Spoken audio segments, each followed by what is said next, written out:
Number 1, ऐसे सवालों का जवाब कैसे दे जिनका आप जवाब देना ही नहीं चाहते। ऑथर की क्लाइंट बारबरा का रिसेंटली डाइवोर्स हुआ था। बारबरा और उसका हस्बैंड फ्रैंक दोनों मिलकर एक बड़ी फर्नीचर कंपनी चलाते थे। उनकी डाइवोर्स प्रोसेस बहुत लंबी चली और रिजल्ट ये निकला कि वो साथ में नहीं रहेंगे, लेकिन वो दोनों कंपनी को जॉइंटली चलाते रहेंगे। बारबरा और फ्रैंक के डाइवोर्स के कुछ ही दिनों बाद फर्नीचर इंडस्ट्री का कन्वेंशन हो रहा था। वहां पर हर कोई ये जानना चाहता था कि आखिर बारबरा और फ्रैंक के बीच में हुआ क्या है, लेकिन किसी की हिम्मत नहीं हो रही थी ये सवाल पूछने की। बारबरा वहां पर ऑथर के साथ डिनर कर रही थी, तो वहां बारबरा से एक औरत ने पूछ ही लिया कि बारबरा, तुम्हारे और फ्रैंक के बीच हुआ क्या था।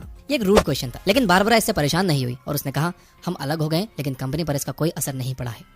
वो औरत इस जवाब से सेटिस्फाइड नहीं थी। उसने फिर से कोशिश की, क्या तुम दोनों अब भी साथ में काम कर रहे हो? बारबरा ने फिर से सेम टोन में बिल्कुल सेम जवाब दिया, हम अलग हो गए, लेकिन कंपनी में इसका कोई असर नहीं पड़ा है।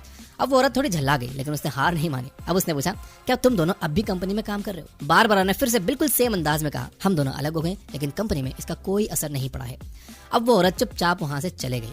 यह है द ब्रोकन रिकॉर्ड टेक्निक। अगर आपसे कोई बार बार ऐसे सब्जेक्ट पर सवाल पूछे